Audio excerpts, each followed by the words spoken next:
magandang hapon po sa inyo lahat. Naririto po kami sa Paete, Laguna. Hindi ko po kaya ipaliwanag ang aking nararamdaman. Kasi po,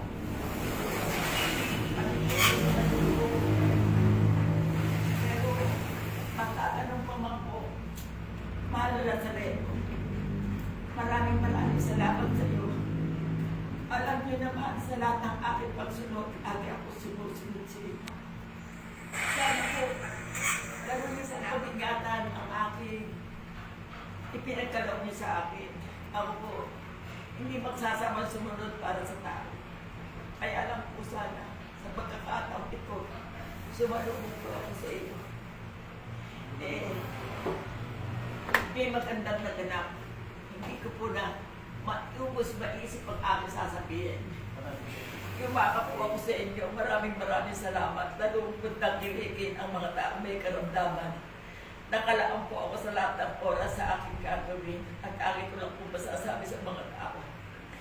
Ang kanila pong paniniwala sa larawan ng mahal na Nazareno, kayo po ang gagawin sa tao. Ako po ay nautusan niyo lamang. Alam niyo po ang damdamin ko. Hanggang tulad ng aking hirap na buhay, sa inyo po ako umahasa. Lalong hawakan mo po ang mga tao na naniniwala sa iyo at lalo po kami lahat tulungan.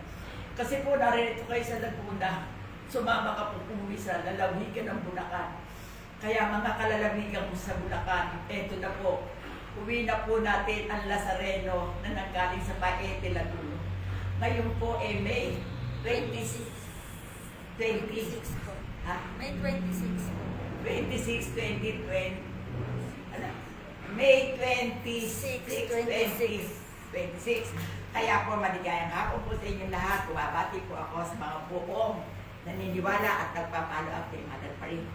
Ang tangi kong masasabi, ito na ang Mahal na Nazareno na tayo tunay na gagabayan.